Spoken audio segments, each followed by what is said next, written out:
ഒരു ദ്വാപര സംഗീതം പോലെ മനോഹരമായ ആത്മീയ അനുഭവമാണ് ഓരോ ശ്രീകൃഷ്ണസ്വാമി ക്ഷേത്ര ദർശനവും നമുക്ക് നൽകുന്നത്.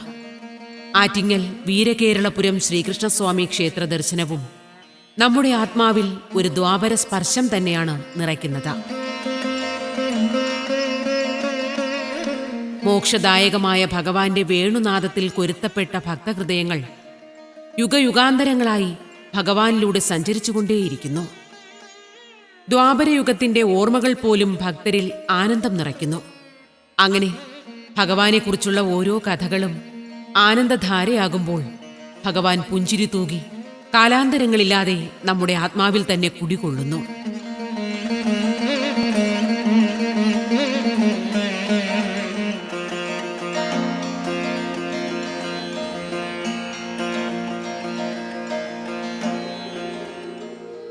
ഭൂമിയിലെ ഏറ്റവും പുണ്യം ചെയ്ത മനുഷ്യർ അമ്പാടി നിവാസികൾ തന്നെയായിരിക്കണം. അമ്പാടിയിലെ ഓരോ ഇലകൾക്കും പൂക്കൾക്കും എന്നുവേണ്ട സർവ്വതിനും ഭഗവാന്റെ പേരു തന്നെയായിരുന്നു.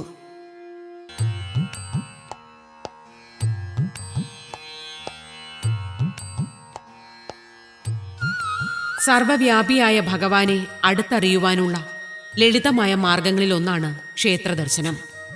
ക്ഷേത്രത്തെ ഭക്തർ ഭഗവാന്റെ പ്രതിരൂപമായിട്ട് തന്നെയാണ് കാണുന്നത്.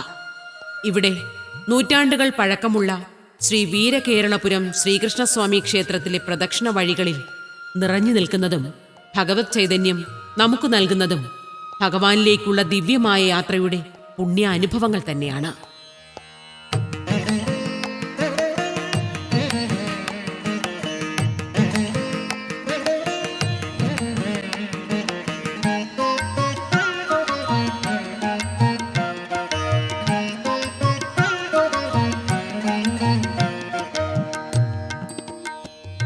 അതിപുരാതനമായ ക്ഷേത്രം എന്ന നിലയ്ക്ക് ക്ഷേത്രത്തിന്റെ ചരിത്ര സൂചനകൾ നൽകുന്നത് AD 1209 1214 ഇടയ്ക്ക് വീരകേരളവർമ്മ തന്നെ സ്ഥാപിച്ചതാണ് ശ്രീ വീരകേരളപുരം ശ്രീകൃഷ്ണസ്വാമി ക്ഷേത്രം.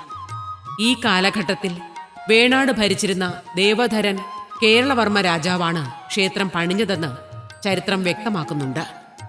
ശ്രീകോവിലിന്റെ വലിയ കരിങ്കൽ ഭിത്തിയിലും ബലിക്കലിലുമൊക്കെ ക്ഷേത്ര നിർമ്മാണത്തിന്റെ പഴക്കം നിർണയിക്കുന്ന അടയാളങ്ങൾ കാണാം.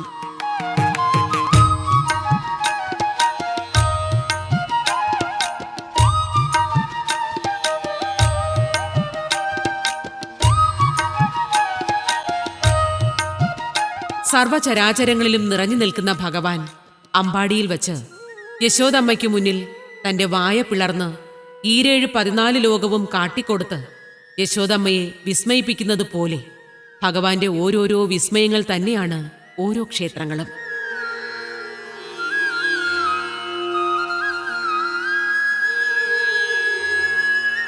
നൂറ്റാണ്ടുകൾ പഴക്കമുള്ള ക്ഷേത്രം പല കാലഘട്ടങ്ങളിലും രൂപമാറ്റങ്ങൾക്ക് വിധേയമായിട്ടുണ്ട്. ചുറ്റമ്പലത്തിനോട് ചേർന്ന് വിശാലമായ പ്രദക്ഷിണ വഴികളാണ് ക്ഷേത്രത്തിൻ്റെത്.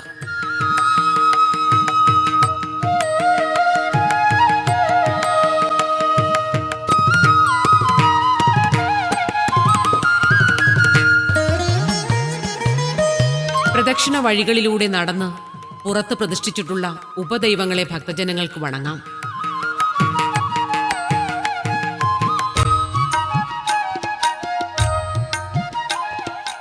അകത്തേക്ക് കടക്കുമ്പോൾ നമസ്കാര മണ്ഡപം കാണാം. നമസ്കാര മണ്ഡപത്തിന് മുന്നിലായി ഭഗവാൻ കുടികൊള്ളുന്ന വട്ടശ്രീകോവിൽ കാണാം.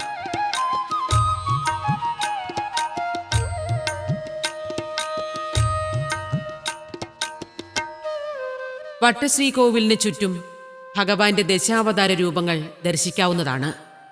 ശ്രീകോവിൽ ചുറ്റുന്ന ഭക്തജനങ്ങൾക്ക് സത്യയുഗത്തിലും ത്രേതായുഗത്തിലും ദ്വാപരയുഗത്തിലുമൊക്കെ നിറഞ്ഞാടിയ ഭഗവാന്റെ അവതാര രൂപങ്ങൾ കണ്ട് തൊഴുത് സായുജ്യമടയാം.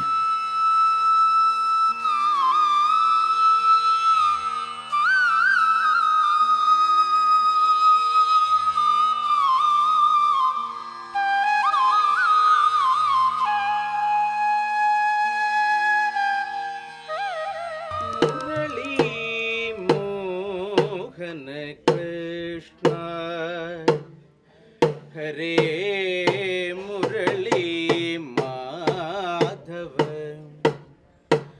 കൃഷ്ണ ഹരേ മുരളീ മോഹന കൃഷ്ണ ഹരേ മുരളീ മാധവ കൃഷ്ണ ഹരേ മുരളീ മോഹന കൃഷ്ണ ഹരേ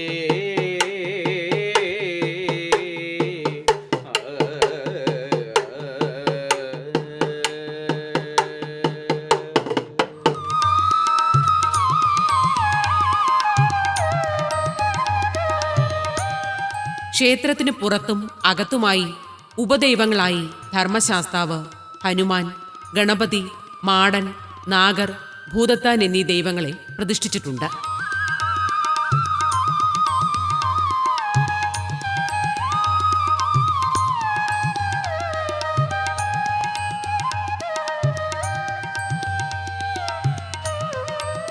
ക്ഷേത്ര ഭരണസമിതിയുടെയും മാതൃസമിതിയുടെയും നേതൃത്വത്തിൽ നാരായണീയം, ഭഗവത്ഗീതാ പാരായണങ്ങൾ, നിരവധി ആത്മീയ സംഗമങ്ങൾ എന്നിവ നടത്തിവരുന്നു. ഇത്തരം മാതൃകാപരമായ പ്രവർത്തനങ്ങൾക്കായി പ്രദേശത്തെ ഒരു കൂട്ടം സ്ത്രീജനങ്ങൾ ഭഗവാനു മുന്നിൽ തങ്ങളുടെ കർമ്മത്തെ സമർപ്പിച്ച് മോക്ഷം തേടുന്നു. സാന്ദ്രാനന്ദാവബോധാത്മകമനുപമിതം കാലദേശാവധിഭ്യാം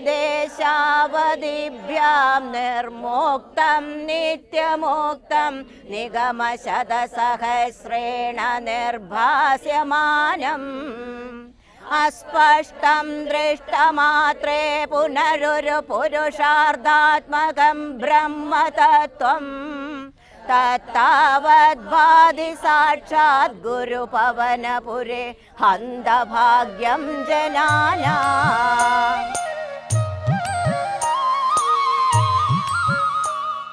പരിഭവങ്ങളും സ്വപ്നങ്ങളും പ്രാർത്ഥനകളും സമർപ്പിക്കാൻ ഭക്തഹൃദയങ്ങളോട് ഏറ്റവും ചേർന്ന് നിൽക്കുന്നത് ഭഗവാൻ ശ്രീകൃഷ്ണൻ തന്നെയാണല്ലോ.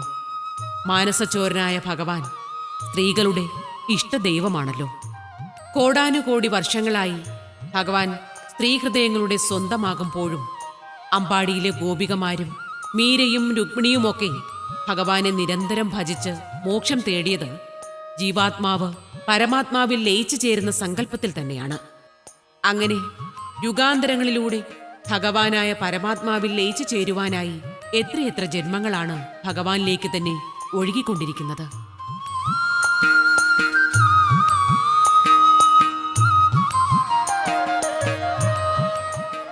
മുതിർന്നവർ ആത്മീയ പരിപാടികൾ സംഘടിപ്പിക്കുന്നതോടൊപ്പം പുതുതലമുറയിലേക്കും ഭഗവത് സന്ദേശങ്ങൾ അറിയിക്കുവാനും ആത്മാവിനെയും മനസ്സിനെയും ബുദ്ധിയെയും ഈശ്വരോന്മുഖമായി ജീവിക്കുവാനുമുള്ള പരിശീലന പരിപാടികൾ കുഞ്ഞുങ്ങൾക്കും വേണ്ടി ഇവിടെ സംഘടിപ്പിച്ചു വരുന്നു.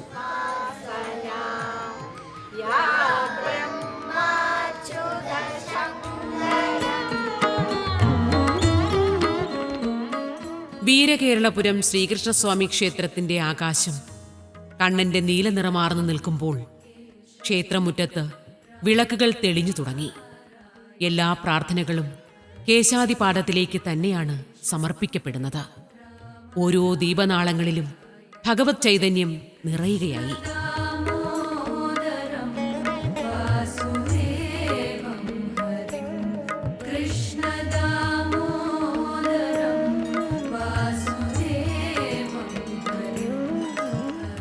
മനോഹരമായ ത്രിസന്ധ്യയിൽ ദർശന പുണ്യത്തിനായി ശ്രീകോവിലിനുള്ളിൽ ഭഗവാൻ ഒരുങ്ങി തുടങ്ങി. ഭഗവാൻ ആടയാഭരണങ്ങൾ അണിഞ്ഞ് ചന്ദനം ചാർത്തി പുഷ്പഹാരമണിഞ്ഞു നിൽക്കുന്നത് ഭക്തന്റെ കണ്ണുകളുടെ ആനന്ദത്തിനു വേണ്ടി തന്നെയാണ്. ഭഗവാനു മുന്നിൽ ഭക്തജനങ്ങൾ തങ്ങളുടെ പ്രാർത്ഥനകൾ സമർപ്പിക്കുകയായി. ഭഗവാനെ, 100,000 ജന്മങ്ങളിലൂടെ ഞാൻ തേടുന്നത് നിന്നെ തന്നെയാണ്. മനസ്സിനുള്ളിൽ ഒരു ദ്വാപര നീലിമ പടർത്തി ഭഗവാൻ നിറഞ്ഞു നിൽക്കുക തന്നെയാണ്.